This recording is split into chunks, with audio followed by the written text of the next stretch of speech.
Hi everybody, this is Shannon and this is No Shelf Control. Thanks for joining me on the channel tonight. If you are new, welcome. If you've been here before, welcome back. I have the latest book challenge that my library has put together that I want to tell you about tonight. We did the March challenge, the April challenge, and the May challenge, and it is now time to talk about what the challenge for June is going to be. My library has put together these challenge book clubs, and they have a topic with some recommended books every month that are meant to stretch you a little bit, to get you to read something that might be a little different from something you would normally read. So I am very excited about the June challenge and ready to tell you all about it. The June challenge is graphic novels. And as you know, I have started to read some graphic novels this year, but they are brand new to me and I am really still getting the feel for what it is I like. I read one last year and it will be on the list tonight because I want to recommend it. But I've read at least 3 this year. And I'm starting to get the feel for what I like about a graphic novel and what I don't like about a graphic novel and which ones to choose that make me happy. So I want to talk about the 5 books, the 5 graphic novels that my library recommended as part of this challenge. And then I want to talk about 3 more that I recommend. So the first one my library recommends as part of this challenge is called The Best We Could Do. And it is by Thi Bui. It's Thibui. So it might be Thai Bui, it could be Thi Bui, I'm not sure. But this is an illustrated memoir and it's called The Best We Could Do. It was published March 7th, 2017 by Abrams Comic Arts, and it's 329 pages, and it won a ton of literary awards. The Harvey Award for Book of the Year, the National Book Critics Circle Award for Autobiography, Will Eisner Comic Industry Awards for the Best Reality-Based Book, a Japan Media Arts Festival Manga Division for Excellence Prize, and the Goodreads Choice Award for Graphic Novels and Comics. And it is set in Vietnam. So let's talk about the synopsis on this one. Actually, let's talk about the cover. So it has this really cool little family. It's done in sort of a washed drawing. And we've got this little family. We've got 3 children. Mom appears to be pregnant, and all of them are looking out onto what looks like the Golden Gate Bridge to me. I could be wrong.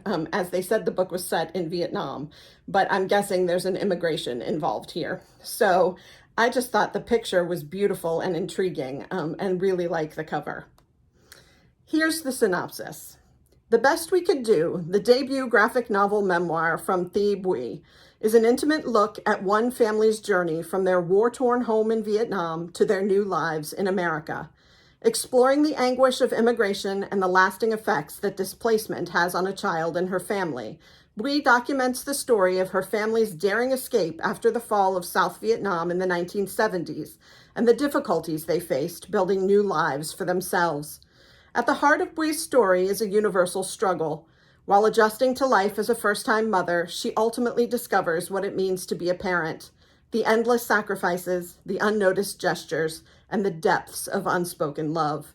Despite how impossible it seems to take on the simultaneous roles of both parent and child, Bui pushes through. With haunting, poetic writing and breathtaking art, she examines the strength of family, the importance of identity, and the meaning of home. The Best We Could Do brings to life her journey of understanding and provides inspiration to all who search for a better future while longing for a simpler past.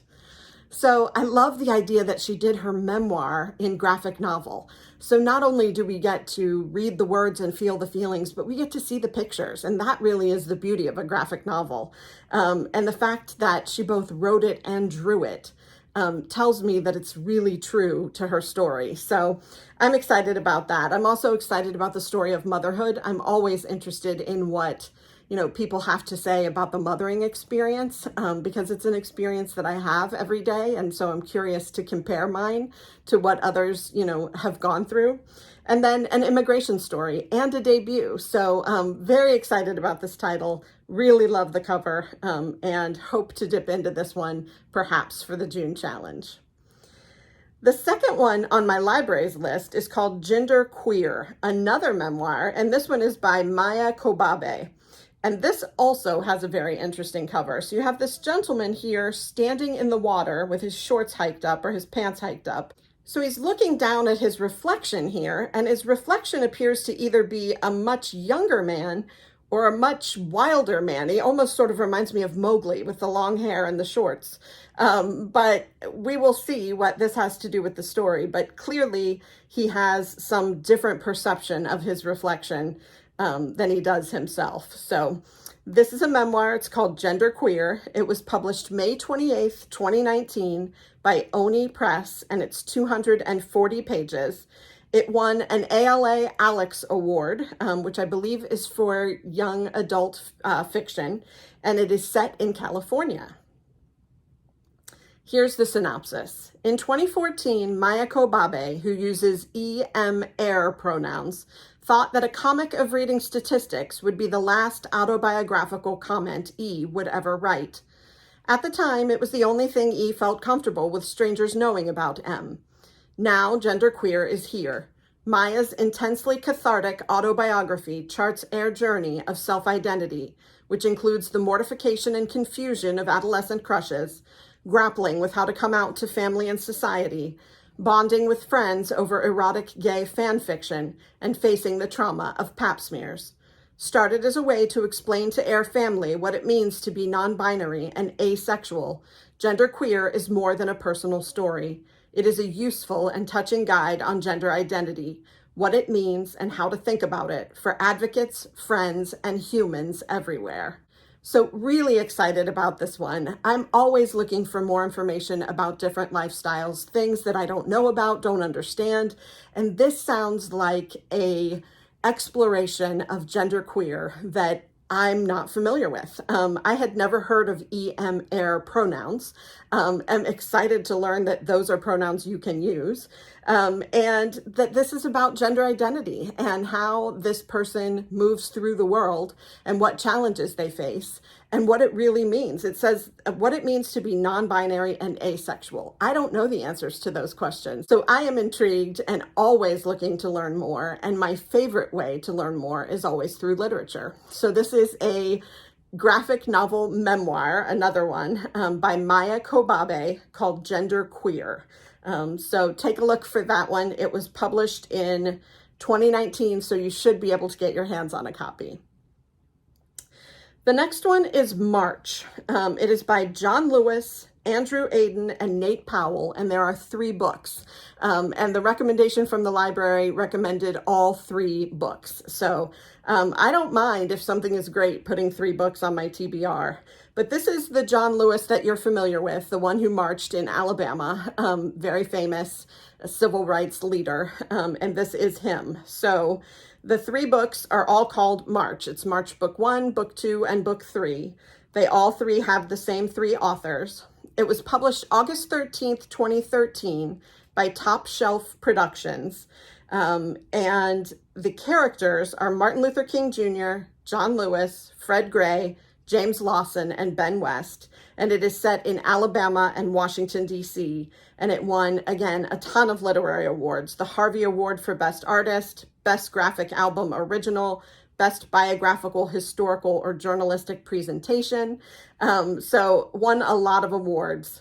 And I love these covers. So the covers are very historical in nature. This first one, Book 1, really shows you some of the sit-ins in Alabama. And it shows you feet, the people walking and moving around in the world while this is going on. And I loved it. I love the counter closed sign. The second cover is much more graphic. You can tell that there's a lot more destruction and anger in this particular cover.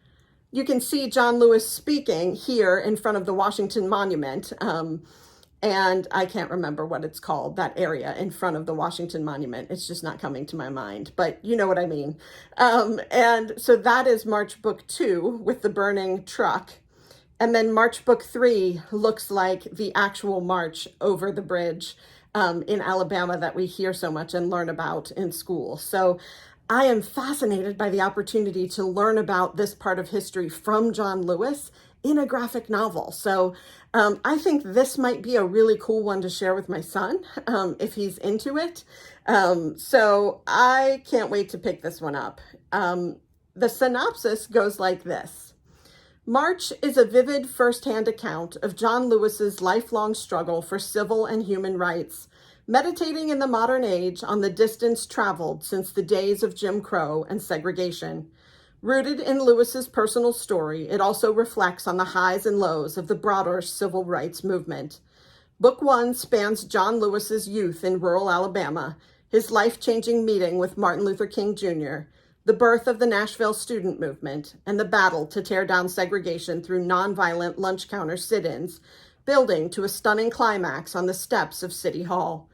Many years ago, John Lewis and other student activists drew inspiration from the 1950s comic book, Martin Luther King and the Montgomery Story.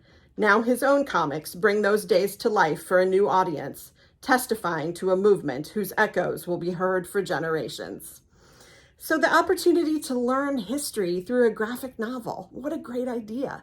And the idea that John Lewis was able to find two people to partner with that could help him write and draw the story, but have it be authentic to his memories, is just really cool to me.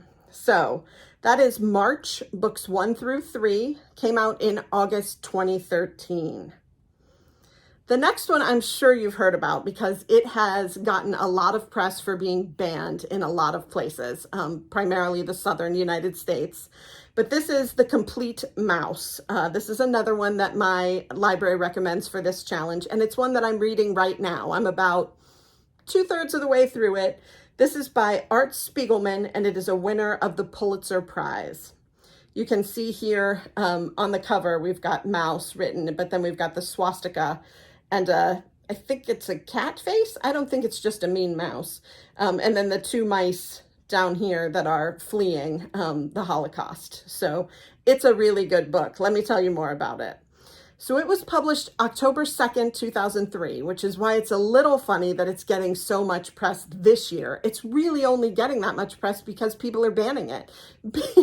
People probably wouldn't be digging that far back into looking for a graphic novel if it hadn't been brought up as unacceptable. And my understanding is the reason it's deemed unacceptable is that there is a picture, a comic. One of the pictures is of one of the characters who commits suicide. And when she commits suicide, she's naked. And I understand that and it is a very small picture, a very small part of the story. And also not like horribly graphic. It's just a naked woman's body. It's more graphic in the fact that she's dead than in the fact that she's naked. So it is absolutely absurd that this book is being banned. As I said, published October 2nd, 2003 by Penguin Books. The characters are Wladek Spiegelman, Anya Spiegelman, Art Spiegelman, and Mala Spiegelman. And I should have said Art Spiegelman is the author, but he is also a character in the graphic novel. He's telling his family's story of the Holocaust.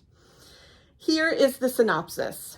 On the occasion of the 25th anniversary of its first publication, here is the definitive edition of the book acclaimed as the most affecting and successful narrative ever done about the Holocaust, Wall Street Journal, and the first masterpiece in comic book history, The New Yorker.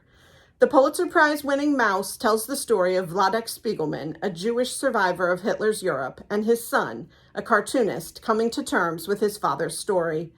Mouse approaches the unspeakable through the diminutive. Its form, the cartoon, the Nazis are cats, the Jews mice. Okay, so I was right about the picture on the cover. Shocks us out of any lingering sense of familiarity and succeeds in drawing us closer to the bleak heart of the Holocaust. And that's a quote from the New York Times. Mouse is a haunting tale within a tale. Wladek's harrowing story of survival is woven into the author's account of his tortured relationship with his aging father. Against the backdrop of guilt brought by survival, they stage a normal life of small arguments and unhappy visits. This astonishing retelling of our century's grisliest news is a story of survival, not only of Wladek, but of the children who survive, even the survivors.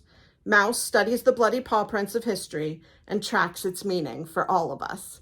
And I think this synopsis is fantastic. I think it's fantastic because it gets to the heart of the book.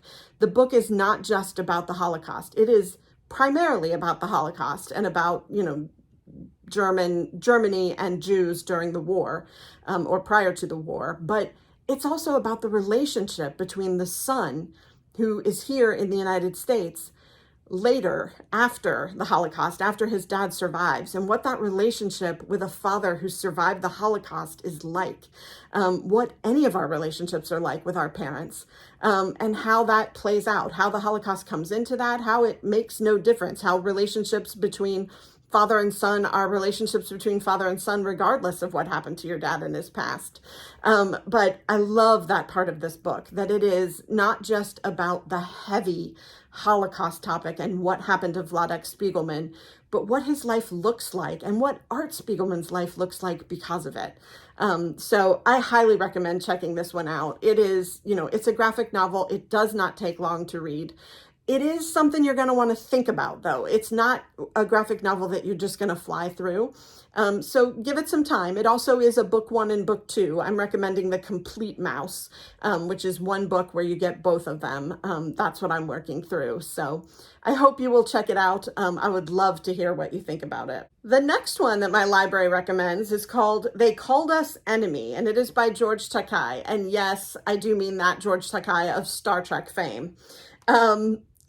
The cover is really cool. If you look at the drawing here of the little person, she or he looks frightened. And I love that they're able to capture that fear. I also love that in the title, They Called Us Enemy, there's a checkpoint in the A and barbed wire around the letters. I think they did a really nice job with that.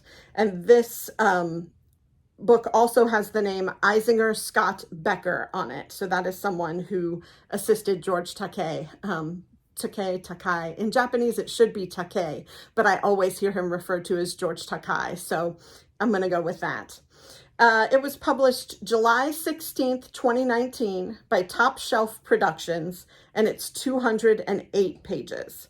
The settings are California, 1942, Tula Lake, California, Santa Ana, California, Rower, Arkansas.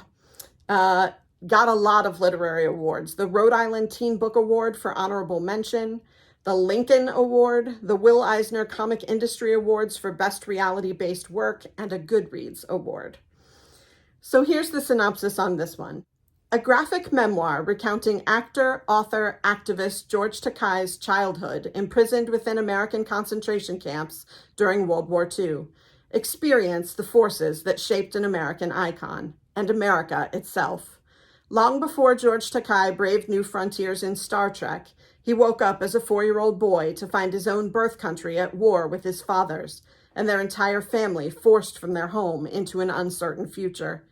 In 1942, at the order of President Franklin D. Roosevelt, every person of Japanese descent on the West Coast was rounded up and shipped to one of 10 relocation centers, hundreds or thousands of miles from home, where they would be held for years under armed guard. They Called Us Enemy is Takei's first-hand account of those years behind barbed wire, the joys and terrors of growing up under legalized racism, his mother's hard choices, his father's faith in democracy, and the way those experiences planted the seeds for his astonishing future. So I had absolutely no idea that George Takei had gone through this. I know him as a Star Trek actor, and I also know him as a gay activist. But this part of his story I had no idea about. When I was looking at the cover, I wasn't sure if that was a girl or a boy, but I'm sure this is George Takei. So I am just enthralled by the idea that we're going to hear his story about Japanese concentration camps here in the United States, relocation centers here in the United States. I've read a couple of books that talk about these relocation centers as a topic, but I've never read anything where the story was from the perspective of someone who lived through it for years. And again, much like Mouse, we're going to talk about what that experience, what impact it had on George Takei's later life. So I'm all in. Can't wait to read this. Again, it is called They Called Us Enemy. and it is by George Takei, Justin Eisinger, and Stephen Scott. The next one on the list is my recommendation. So it is not from the library, it is from me. This one is called Snapdragon, and the subtitle is You Can Find Friends in the Strangest Places, and it is by Kat Lay. Now, if you look at the cover on this one, something is up here. The dog looks normal, the deer looks normal, the girl has either puffs or antlers, and she looks like this throughout the book, just a little bit unique, but you'll absolutely fall in love with her as a character. And I love this cover in that it sort of shows the mystical aspect of what's going to happen in this book, and I liked that. This book was published February 4th, 2020. It's 240 pages, and it won the Vermont Golden Dome Book Award.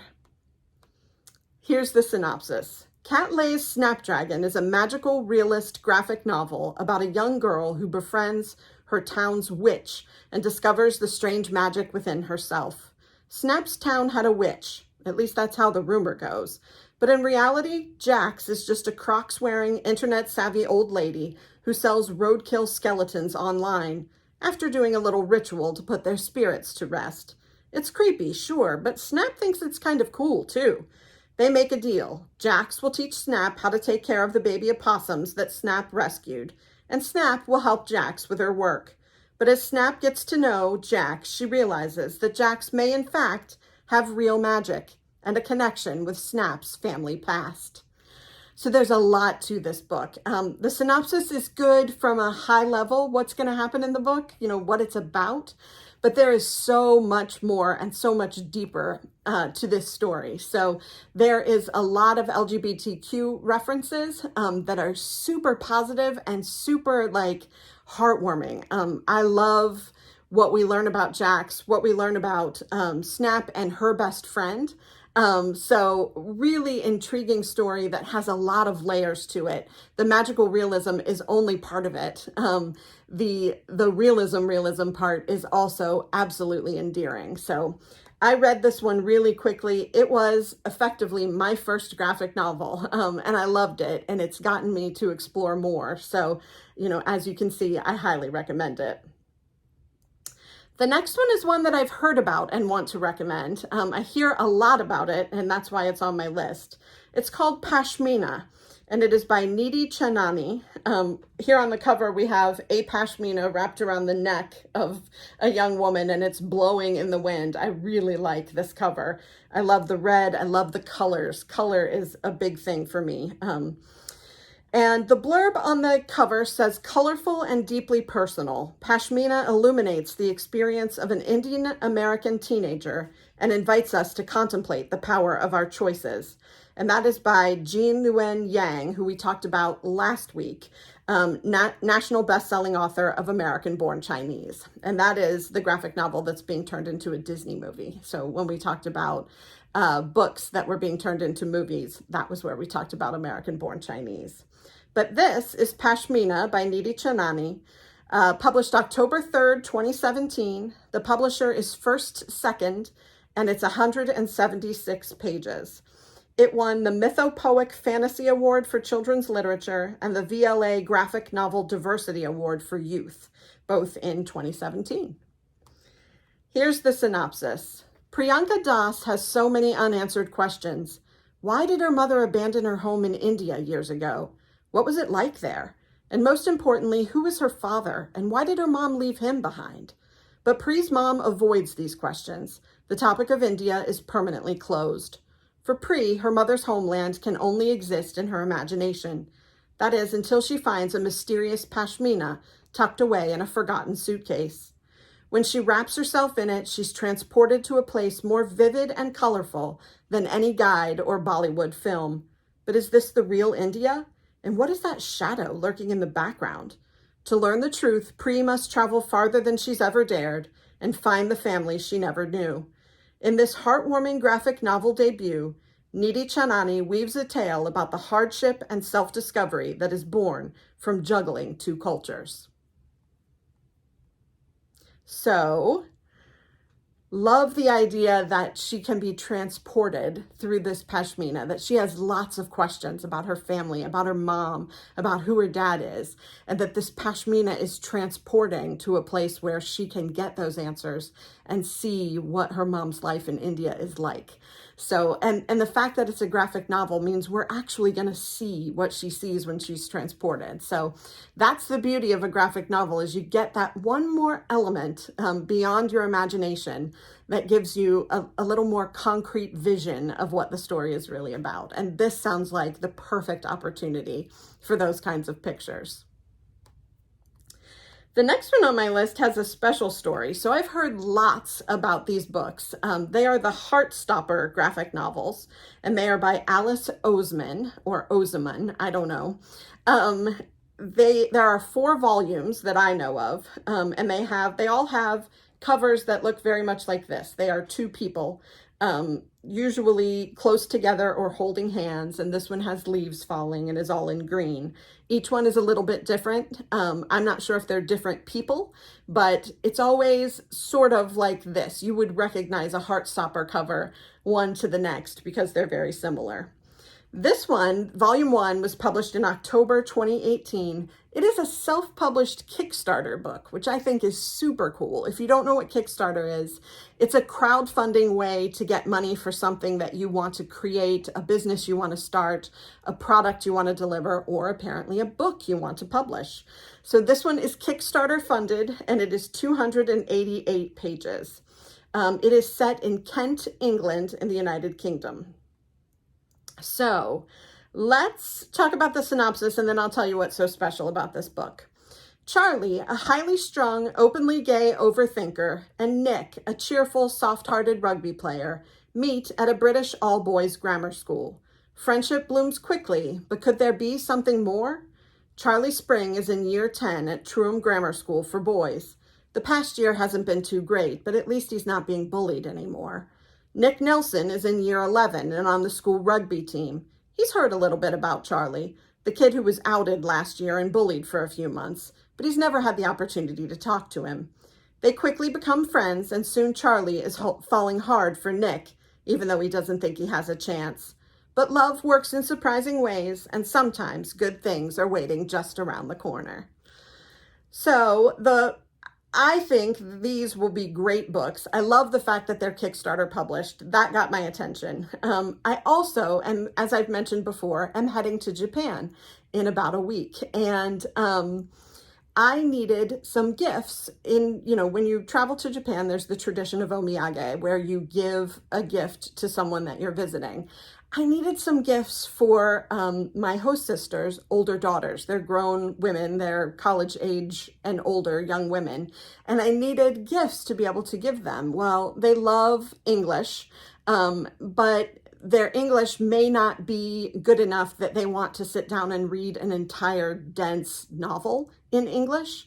But this is great because it's a graphic novel. It has pictures. It's almost like buying a book for a child, but still they'll work through the English parts as they read the book. So I got all 4 volumes of this book. I love that it's Kickstarter. I love that I can support it. And I'm going to give those to the older daughters as my omiyage when we go to Japan. So excited about these books and excited to give them as gifts. Hope that you will check them out and support this Kickstarter campaign effort. And the last one I have on my list is another one that I've heard tons about. It was probably the first graphic novel that was ever recommended to me before I was willing to get into graphic novels. So this one is called Persepolis. You've probably heard of it. It's the story of a childhood. And here on the front, you have what looks like a book cover on a book cover with a young woman who looks pretty miserable and appears to be wearing a burqa. I think it's called a burqa. I'm not sure. But she doesn't look happy, and she's in the, sort of center of this book cover. This book is by Marjane Satrapi, and it was published June 1st, 2004 by Pantheon, and it's only 153 pages. It is set in Tehran, 1980, Iran, Middle East, and Persia. So, of course, Iran and Persia and Tehran are all in the Middle East, but I guess other places in the Middle East as well. It won the Harvey Awards for Best U.S. Edition of Foreign Material and an ALA Alex Award, which again, as I mentioned before, is for young adult work. So here's the synopsis. In powerful black and white comic strip images, Satrapi tells the story of her life in Tehran from ages 6 to 14, years that saw the overthrow of the Shah's regime, the triumph of the Islamic Revolution, and the devastating effects of war with Iraq. The intelligent and outspoken only child of committed Marxists and the great-granddaughter of one of Iran's last emperors, Marjane bears witness to a childhood uniquely entwined with the history of her country.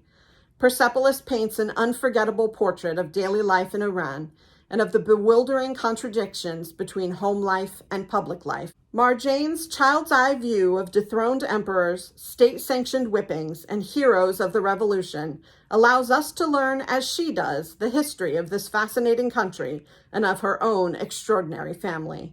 Intensely personal, profoundly political, and wholly original, Persepolis is at once a story of growing up and a reminder of the human cost of war and political repression.